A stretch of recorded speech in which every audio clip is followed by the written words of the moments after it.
Every AI company on the planet is racing to build the biggest, most expensive model they can. Billions of parameters, billions of dollars, benchmarks that would make your head spin. But today we are going small. Today we are testing what happens when two open source lightweight models step onto the chessboard. In the white corner for game 1, we have Qwen 3.6 Plus, Alibaba's open source contender that quietly showed up to the party without an invitation and somehow ended up running the playlist. And in the black corner, Gemma 4, Google's 31 billion parameter side project, the model equivalent of a garage band that Google swears they are totally serious about. The rules are the same as always. We are using standard FIDE chess rules, but with a 50-move hard stop. If nobody wins by checkmate, the player with the most material points on the board takes the win. Queen is worth 9, rook is 5, knight and bishop are 3 each, and a pawn is 1. Both AIs know this rule, so strategy matters. I have also allowed them to chat with each other and log their internal thought processes throughout both games. So for all the data addicts out there, feel free to pause the video and dissect every thought these models had while confidently walking into disaster. Now, before we get into the action, one of these models burned through nearly 9 times more reasoning tokens than the other, and somehow that is not even the most embarrassing part of this matchup. And if you enjoy head-to-head comparisons of AIs, hit that subscribe button if you haven't already. Game 1. Qwen has the white pieces, Gemma takes black. Qwen opens with pawn to e4, and Gemma immediately fires back with pawn to c5, the Sicilian defense. Both models come out swinging with textbook theory. Qwen brings the knight to f3, Gemma develops the knight to c6, and Qwen pushes the pawn to d4 to crack open the center. Gemma takes on d4, Qwen recaptures with the knight.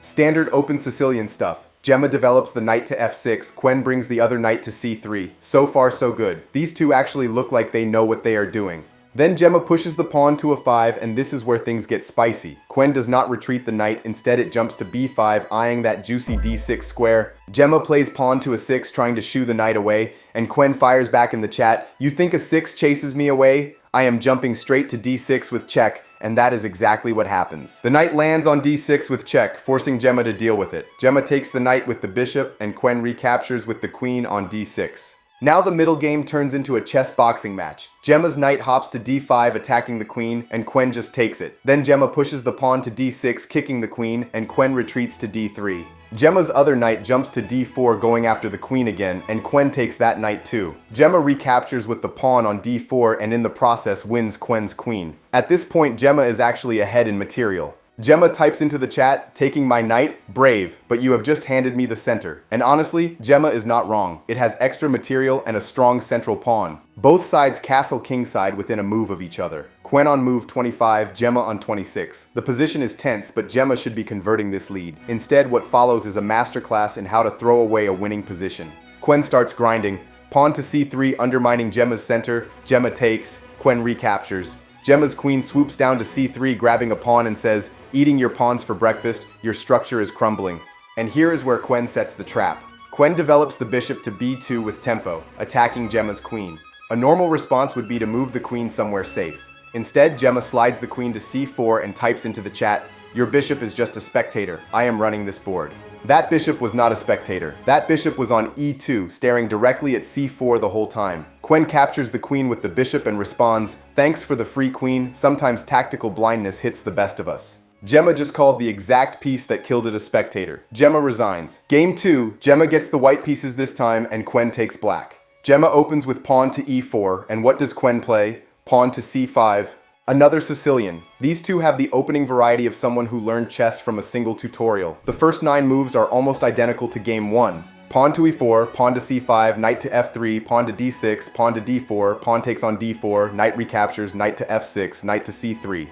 Around move 11, Gemma pins the knight with bishop to b5. Qwen develops the bishop to d7 to break the pin. Gemma castles kingside on move 13, tucking the king away. Then Qwen trades knights on d4, and Gemma recaptures with the queen, centralizing it. Qwen starts expanding on the queen side with pawn to a 6, chasing the bishop, and then pawn to b5. Here is where Gemma makes a questionable call. Gemma takes the b5 pawn with the bishop and says, "Giving away pawns already? I will be happy to take that for you." But Qwen immediately recaptures with the pawn, and suddenly Gemma has traded a 3-point bishop for a 1-point pawn. The free pawn was not so free after all. Gemma pushes forward aggressively. Pawn to f4, then pawn to f5, trying to blow open the kingside. Qwen calmly castles kingside on move 26 and lets Gemma overextend.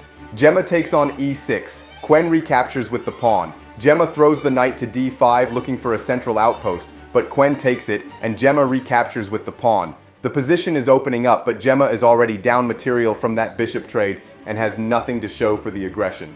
And then it happens again. Move 36, Qwen's knight takes the d5 pawn. Move 37, Gemma recaptures with the queen on d5, delivering check. Qwen calmly blocks with the bishop on e6, which is also attacking the queen. This is the moment where a sane player moves the queen to safety. Instead, Gemma plays rook to f6 and just leaves the queen sitting on d5 completely undefended. Qwen takes it with the bishop. At this point, losing the queen is not a blunder for Gemma, it is a tradition. Qwen responds, "Thanks for leaving your queen completely undefended. I will gladly accept the gift." But the best part is Gemma's response. After losing its queen for free for the second game in a row, Gemma types, "You took my queen, but you have left your king wide open for the slaughter. The king was fine. The king was completely fine." Gemma's own internal thought process admits it is down 11 points of material, but its mouth is still threatening violence. This is the chess equivalent of a guy getting towed and yelling, "You will hear from my lawyer," while riding the bus home. The last 10 moves are a slow bleed. Gemma's rook goes to f7, Qwen takes it with the bishop, Gemma recaptures with the other rook, grabs a bishop on a7, and eventually trades the remaining bishop for Qwen's queen. But it is all too little too late. Qwen is not even trash-talking anymore at this point. It is just reading Gemma its own autopsy report. On move 44, Qwen says, "You are down 13 points with 7 moves left, pack your bags." Qwen runs down the clock, plays a quiet pawn move to g6 on move 50 and says, "Solid game, but the material count does not lie." The 50 move limit hits. Qwen has 14 material points, Gemma has 10. Qwen takes game 2 and sweeps the series 2-0. Across both games, there were 87 total moves, 31 captures, 2 checks, 4 castles, and 0 illegal moves from either model. Game 1 lasted 37 moves before Gemma resigned, and game 2 went the full 50. Here is where it gets interesting. Qwen burned through roughly 373,000 total tokens across the series, with about 96,500 of those being reasoning tokens. That is Qwen actively thinking through its moves, calculating threats, evaluating positions.